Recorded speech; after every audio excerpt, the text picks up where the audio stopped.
한 아기가 태어났습니다. 아기가 태어난다는 것은 가정에서 얼마나 큰 기쁨인지 모릅니다. 그런데 이 아이가 태어나서 한 달이 지났는데 앞을 보지 못하는 것입니다. 선천적으로 시각장애를 앓고 있는 아이라는 것을 발견한 그 부모의 마음은 무너졌습니다. 물론 부모의 마음보다도 더 힘들었던 것은 그 아이가 성장하는 시간들이었을 것입니다.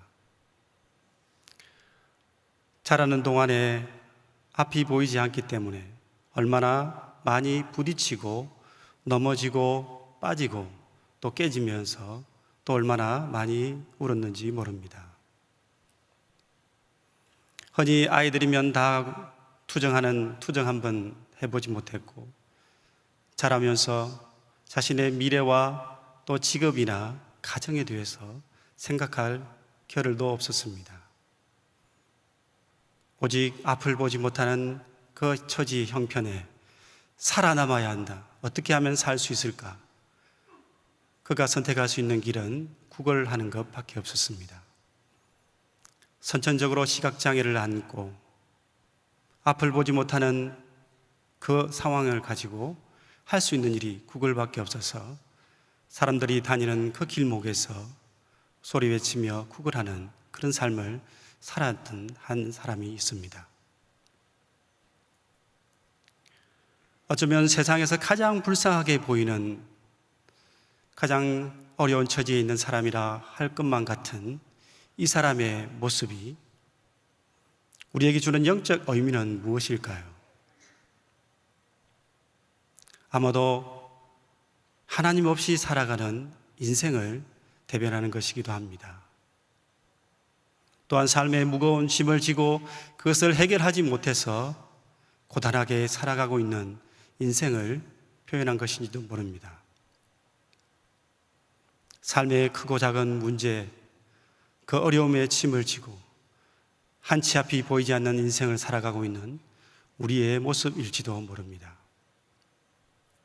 오늘의 말씀은 가장 불쌍한 선천성 시각장애를 알았던 한 사람이, 한 인생이 어디까지 위대한 인생으로 자라날 수 있는가, 그 삶이 어떻게 변화될 수 있는가를 극적으로 보여주는 말씀입니다. 한 인생의 신앙 여정이라 할 수 있습니다. 요한복음 9장 1절의 말씀을 함께 읽겠습니다.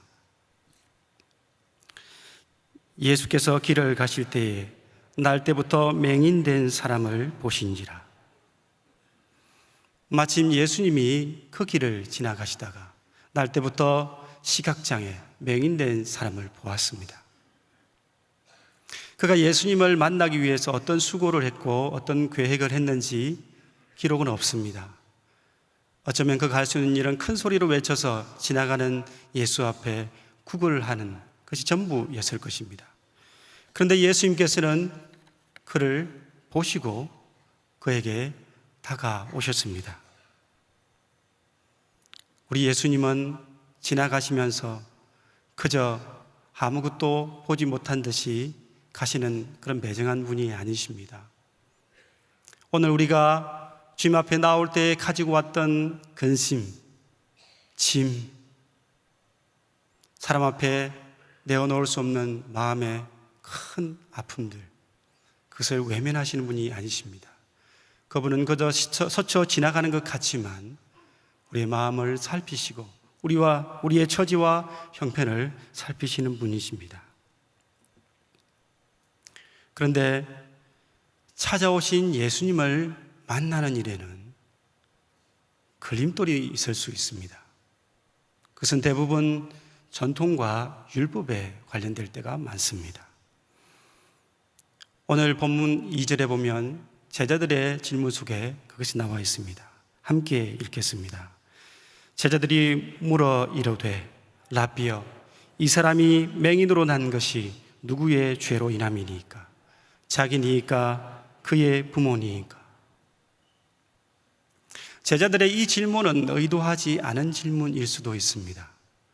무심코 맹인을 보고 떠오른 생각을 예수님께 질문한 것일 수도 있습니다. 그러나 이 소리는 맹인의 귀에도 들어갔습니다. 그의 마음이 어떠했을까요? 그는 눈이 보이지 않아 앞을 보지 못하는 것이 큰 어려움이고 힘든 일이고 그 삶을 비참하게 만들었는데, 그보다 더 힘들었던 것은 바로 이런 사람들의 속삭임과 시각이었습니다. 마치 그의 죄로 인함인 것처럼, 또 누군가의 죄로 인하여 그가 맹인되었던 것처럼 말하는 사람들. 제자들의 이 무심한 말은 이 맹인의 오랫동안 그에게 상처가 되었던 그 일들을, 그 문제를, 그 고통의 시간을 소환하는 일이 되었습니다. 그를 다시 한번 절망케 하는 그런 말이었습니다. 그런데 어쩌면 이런 일들은 우리도 한 번쯤은 경험하는 일인지도 모릅니다. 무심코 던진 위로의 말이 다른 사람에게는 비수가 되어 꽂히기도 하는 것입니다. 무엇보다도 큰 어려움을 당하면 사람이 소심해지고 예민해지면서 자기에게 죄를 묻기 시작하는 것입니다. 지난 7월 3일 국민일보에 난 한 상담 기사의 내용입니다. 아들이 일본 아가씨를 만나서 결혼을 했는데 그 아들이 낳은 아들이 우리나라에서는 3명밖에 없다는 희귀성 난치성 질환, 그 중에 그것이 알란 흔든 증후군이라는 아주 어려운 이름의 질병이었던 것입니다. 가슴이 무너지고 치료법이 없다는 그 말에 절망하고 기도만 하고 있었는데, 마음이 너무 힘들어서 이것이 혹시 하나님의 징계가 아닌가요? 하면서 문의를 한 것입니다. 여러분은 어떻게 생각하십니까? 여러분도 크고 작을 수 있지만 이런 경험을 해보지 않습니까? 우리 앞에 어려움이 있을 때, 문제가 생겼을 때, 실패했을 때, 이것이 누구의 죄로 인함인가? 내가 무슨 죄를 지었을까? 하는, 내가 하나님께 징계를 당하고 있지 않는가? 하는 생각들 말입니다. 알란 흔든 증후군을 앓고 있는 사람에게 저명한 한 목사님이 이렇게 상담해 주셨습니다. 모든 질병을 징계라고 보면 안 됩니다. 왜 이런 고통과 질병이 오는가에 대한 대답은 하나님만이 하실 수 있습니다. 질병의 고통은 당사자와 가족들에게 견디기 어려운 시련이고 아픔인 것은 분명합니다. 그러나 당사자나 가족이 징계를 단정하는 것은 옳지 않습니다. 특히 환자 주변이나 지인들이 죄값이라느니, 징계를 받고 있다느니, 회개하라느니 등 절제되지 않는 말을 사용하는 건 큰 잘못입니다. 인간은 그 누구도 정죄하거나 선고할 수 없습니다. 예수님의 사역의 초점은 정죄와 심판이 아니라 용서와 구원입니다.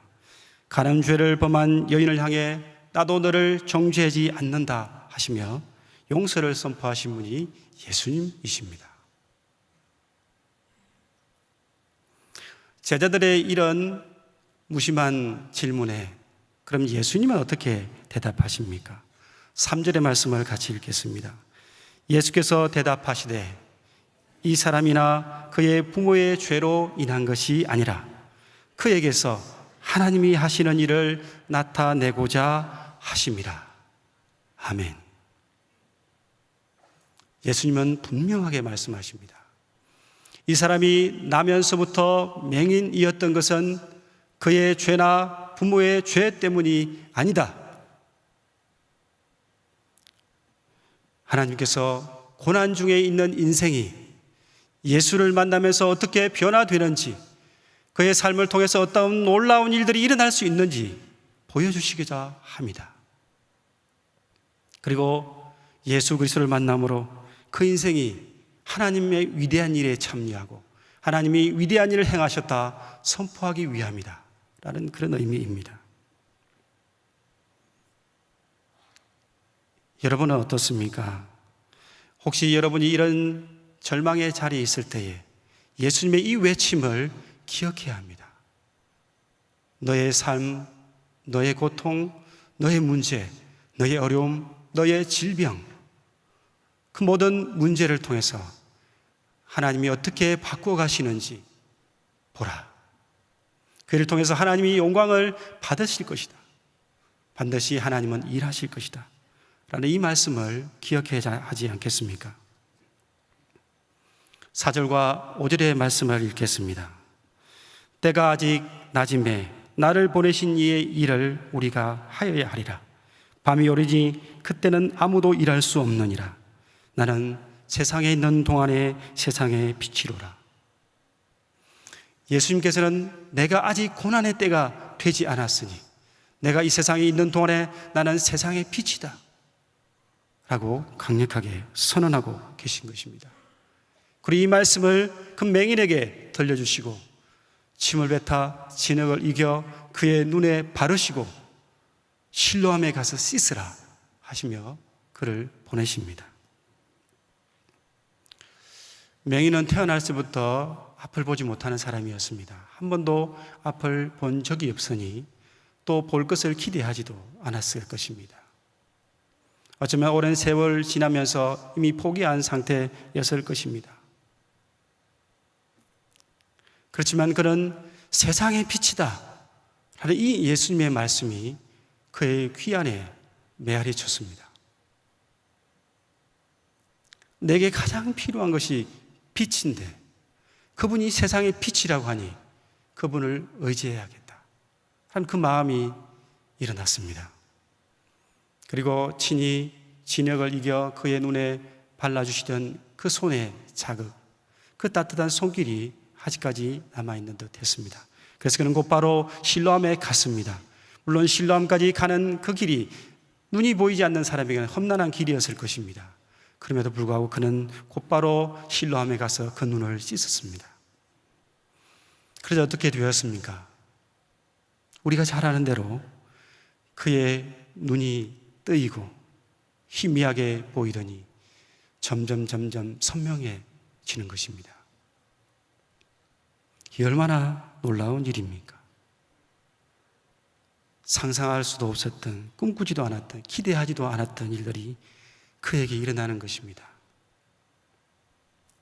선천적 시각장애를 앓으면서 그가 특별히 위대하게 사는 것이 없습니다.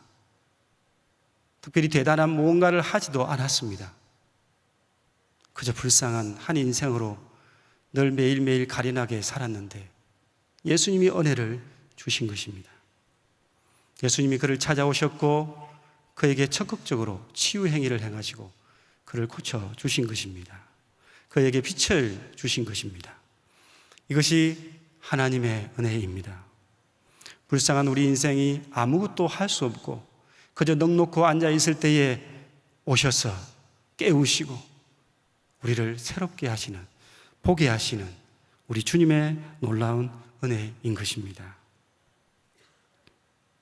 아무 공로가 없다 말할 필요가 없습니다. 그분의 은혜만으로 충분합니다. 이제 그에게는 새로운 인생이 열렸습니다. 그동안 앞을 보지 못한 맹인으로 살았던 그 사람에게 이제 맹인이었던 사람, 이제 볼 수 있는 사람, 그런 정상적인 사람이 된 것입니다. 엄청난 삶이 시작되었습니다. 그런데 그런 그의 삶 앞에 금방 꽃길이 열릴 것 같았는데 세 가지 종류의 시련이 기다리고 있었습니다. 이것은 신앙을 시작한 사람들, 또 하나님의 은혜를 체험하는 사람들, 어쩌면 또 우리 일상의 매일매일 우리의 삶 속에서 만나는 세 부류의 도전인지도 모릅니다. 놀라운 은혜가 있었는데 또 다른 시련을 맞이해야 했습니다. 오늘 본문 8절의 말씀을 보면 이웃 사람들과 그가 예전에 거린이었던 것을 보았던 사람들이 등장합니다.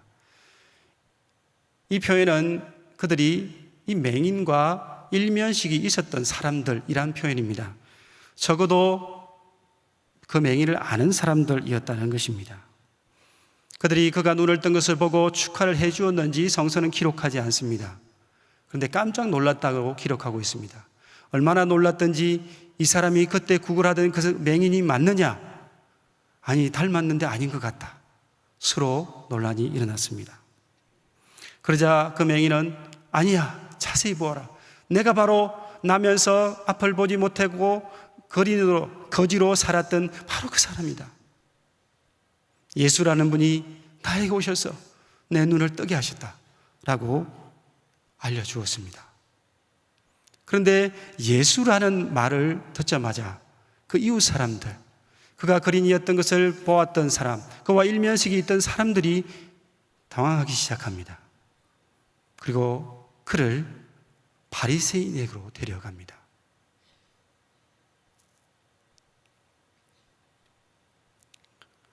그가 눈을 뜨게 되었다고 말하는데 부랴부랴 그를 바리새인이라고 데려간 이유가 무엇이겠습니까?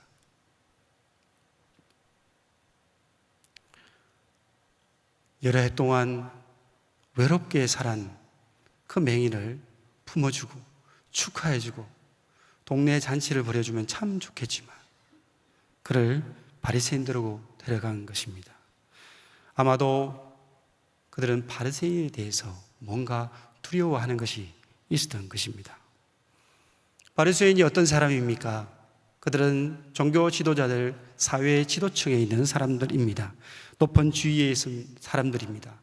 그런데 저들은 예수님을 체포하기 위해서 아랫사람들을 보내서 조사하고 추적하는 사람들이었습니다. 그래서 이웃 사람들은 그 맹인이었던 그 사람을 바리새인에게 데려가 고발한 것입니다.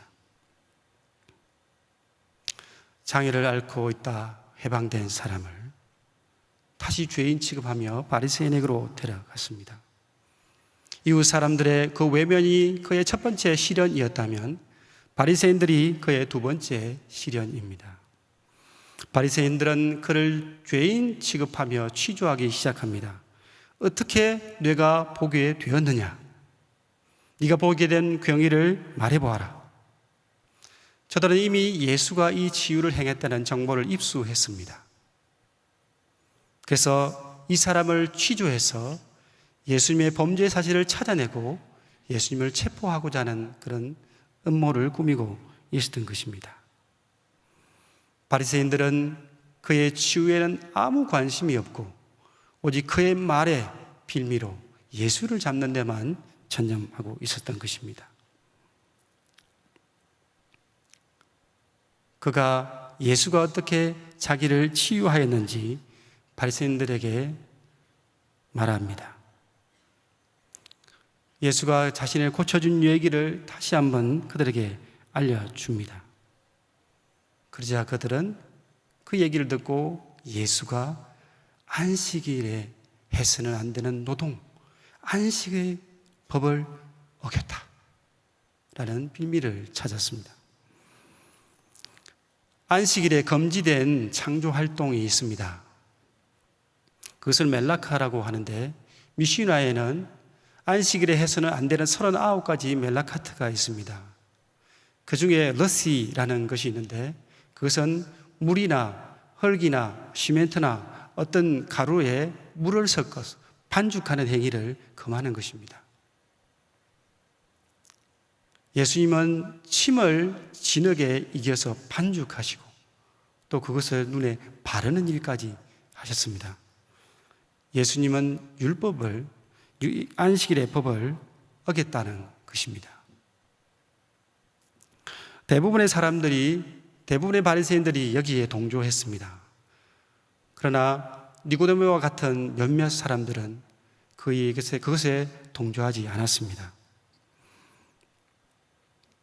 죄인으로서 어떻게 이러한 표적을 행할 수 있는가? 우리가 그렇게 함부로 다루어서는 안 되는 분이다. 서로 의견 차이가 생기자 바리새인들은 서로 논쟁하기 시작했습니다. 그러자 그 논쟁이 깊어지기 전에 이 문제를 해결하기 위해서, 저들의 갈등을 해결하기 위해서 다시 그 사람에게 질문합니다. 그 사람이 내 눈을 뜨게 하였다는 것이지, 너는 그 사람을 어떤 사람으로 보느냐? 라고 질문하는 것입니다. 이 질문 속에는 그들의 괴략이 있습니다. 예수가 어떤 사람이냐라는 질문을 하고 그 맹인에게서 저도 예수님이 안식일에 잘못했다고 생각합니다, 안식일 법을 어겼다고 생각합니다 라는 식이거나 또는 뭔가의 불만을 표현하도록 기대한 것입니다. 그러니까 자기 주장대로 대답하기를 기대했던 것입니다. 저들은 사실이 알고 싶은 것이 아니라 그저 예수에 대해서 빌미만이 필요했습니다. 그러자 맹인이었던 그가 이렇게 대답합니다. 그분은 선지자입니다.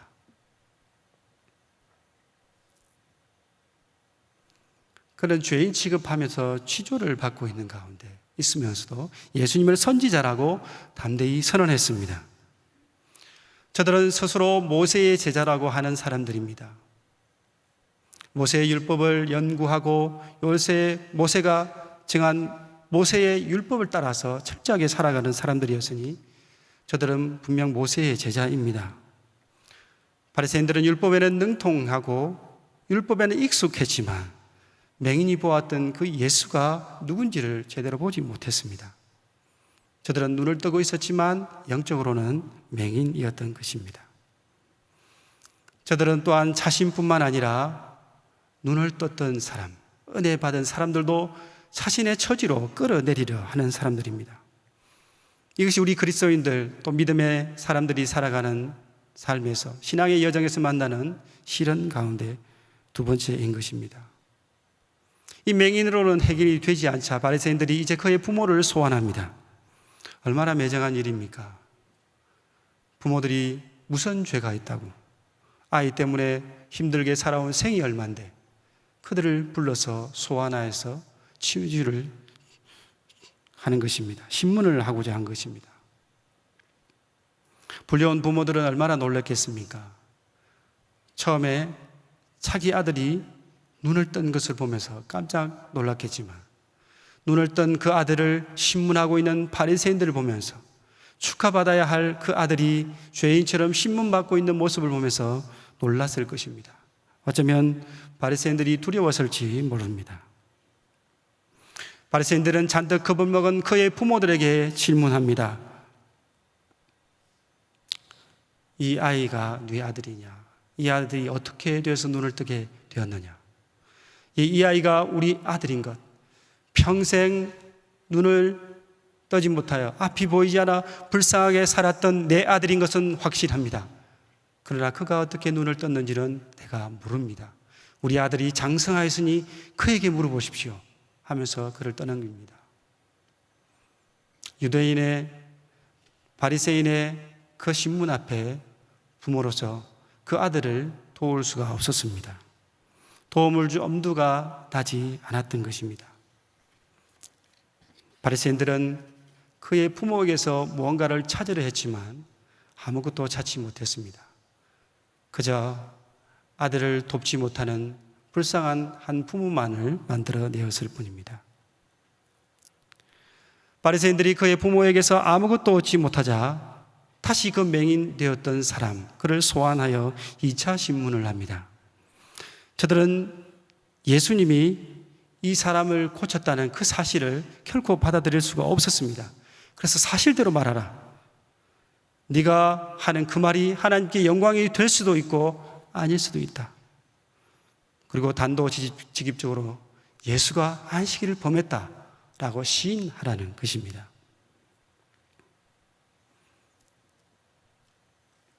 얼마나 바리새인들의 신문이 두려웠을까요? 2차, 3차에 걸친 신문 앞에 어떤 심정이었을까요?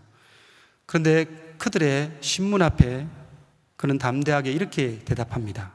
27절의 말씀을 같이 읽겠습니다. 대답하되 내가 이미 일렀어도 듣지 아니하고 어찌하여 다시 듣고자 하나이까? 당신들도 그의 제자가 되려 하나이까? 여기서 당신들도 그의 제자가 되려 하나이까? 라는 말에서 당신들도 라는 이 표현은 나는 이미 예수의 제자가 되었다. 너도 내 말을 듣고 예수의 제자가 되려고 하느냐? 닥쳐라. 우리는 모세의 제자인데 네가 어찌 우리를 예수의 제자 삼으려 하느냐 하면 그들이 분노합니다. 점잖은 체하며 늘 그들먹거리던 그들이 바리새인들이 이 고백 앞에 분노한 것입니다. 그러며 호통치면서 이렇게 말합니다. 28절 29절의 말씀을 같이 읽겠습니다. 그들이 욕하여 이르되 너는 그의 제자이나 우리는 모세의 제자라. 하나님이 우리에게서 말씀하신 줄을 우리가 알거니와 이 사람은 어디서 왔는지 알지 못하노라.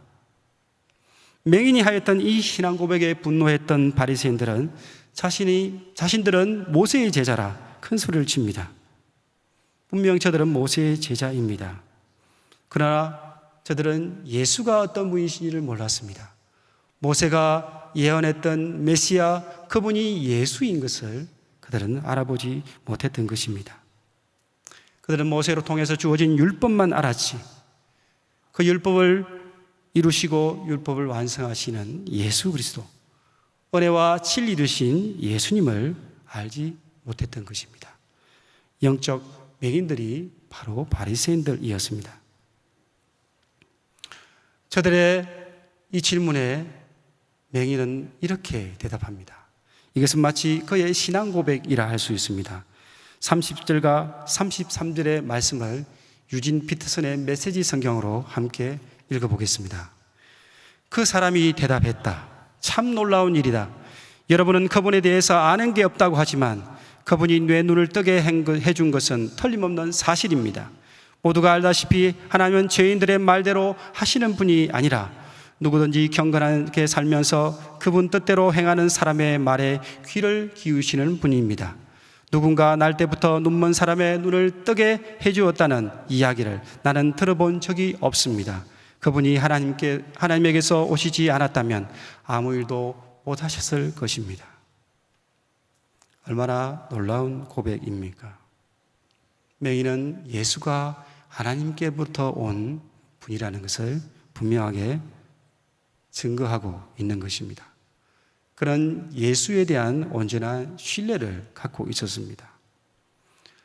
편협한 율법주의자들은 날 때부터 소경되었던 사람, 그 사람이 죄악 가운데 나서 철저히 죄로 오염된 사람이라 여겼기 때문에 그의 이 신앙 고백을 듣고 견딜 수가 없었습니다. 먼지만도 못한 주제에 감히 그런 투로 우리에게 말하느냐, 내가 우리를 가르치려 드느냐 라고 욕하며 추방합니다. 율법은 참 좋은 것이지만 바리새인들의 손에 들리면 흉기가 될 수 있습니다. 율법은 잘못 사용되어지면 누군가에게 상처가 되기도 합니다. 우리가 예수 그리스도를 믿음으로 새롭게 되고 하나님의 자녀가 되었는데도 불구하고 율법은 끊임없이 그 죄를 덜추내려 하고 그의 공로 없음을 고자질하고 그를 죄인의 자리로 다시 끌어내리려 합니다. 너의 구원이 완전하다고 생각해? 봐, 너의 삶에 별다른 변화가 없잖아. 누가 한 게 뭐가 있어? 율법이 우리에게 하는 신문들입니다. 그때 기억해야 할 것은 하나님의 은혜입니다. 아무 공로 없는 우리 인생, 날 때부터 맹인과 같은 철저하게 불쌍한 우리 인생을 찾아오셔서 고쳐주신 예수 그리스도의 그 은혜를 기억해야 합니다. 에베소서 2장 8절과 9절에서 분명하게 선포하고 있습니다. 함께 읽겠습니다. 너희가 그 은혜를 의하여 믿음으로 말미암아 구원을 받았으니 이는 너희에게서 난 것이 아니요 하나님의 선물이라. 행위에서 난 것이 아니니 이는 누구든지 자랑하지 못하게 하려 함이라. 잘못된 율법주의는 하나님의 은혜를 훼손하고 도전합니다. 엄청난 구원의 선물마저도 그게 아무것도 아닌 양 폄하합니다. 그러나 거기에 흔들릴 필요가 없습니다. 오늘의 분명한 말씀의 선포와 같이 우리가 믿음으로 오직 구원을 얻은 것입니다. 우리의 구원은 우리의 공로가 아닌 하나님의 선물입니다. 예수 그리스도가 우리 죄를 대신하여 십자가에 그 대가를 치르심으로 우리에게는 은혜로 주어진 것입니다. 예수님께서 전에 맹인되었던 사람이 바리새인에게 추방되었다는 소식을 들으시고 그를 찾아오셔 만나 주셨습니다. 그리고 그에게 눈이 멀었다가 치유된 그것보다 더 중요한, 치유 자체보다 더 중요한 예수님 자신을 알려주시고자 했던 것입니다. 우리가 기도한 것이 때때로 응답되지 않을 때도 있습니다. 그러나 그보다 더 중요한 것은 예수 그리스도이십니다. 예수 그리스도를 의지하며 나아가는 것이 우리 인생의 가장 중요한 목표이어야 합니다. 예수님께서는 35절과 38절에 이렇게 말씀하십니다. 예수께서 그들이 그 사람을 쫓아냈다 하는 말을 들으셨더니 그를 만나사 이르시되 네가 인자를 믿느냐? 대답하여 이르되 주여 그가 누구시노이까? 내가 믿고자 하나이다. 예수께서 이르시되 내가 그를 보았거니와 지금 너와 말하는 자가 그이니라. 이르되 주여 내가 믿나이다. 오늘의 말씀은 나면서부터 안전병이 되었던 한 사람의 인생 여정을 보여줍니다. 그의 신앙 여정을 보여줍니다. 그는 예수 그리스도로 인하여서 놀라운 은혜를 입었지만 이웃으로부터 외면당하는 그런 아픔과 바리새인들로부터 신문을 당하는 고통과 또 부모의 그 안타까운 모습을 함께 보아야 했습니다. 그럼에도 불구하고 그는 그의 신앙, 예수 그리스도에 대한 신앙을 고백했고 예수님은 그를 만나서 그의 신앙 고백을 구원으로 확정시켜 주셨습니다. 우리 인생을 살다 보면 크고 작은 어려움을 만날 때가 있습니다. 그때 율법이 우리에게 속삭일 때에 단호하게 외쳐야 합니다. 율법이 아니라 은혜 위에 은혜를 간구해야 합니다. 율법을 뛰어넘는 예수 그리스도의 은혜 위에 은혜, 그 은혜를 의지하며 나아가야 합니다.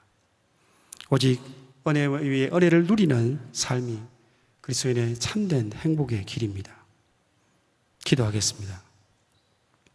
하나님 아버지 감사합니다.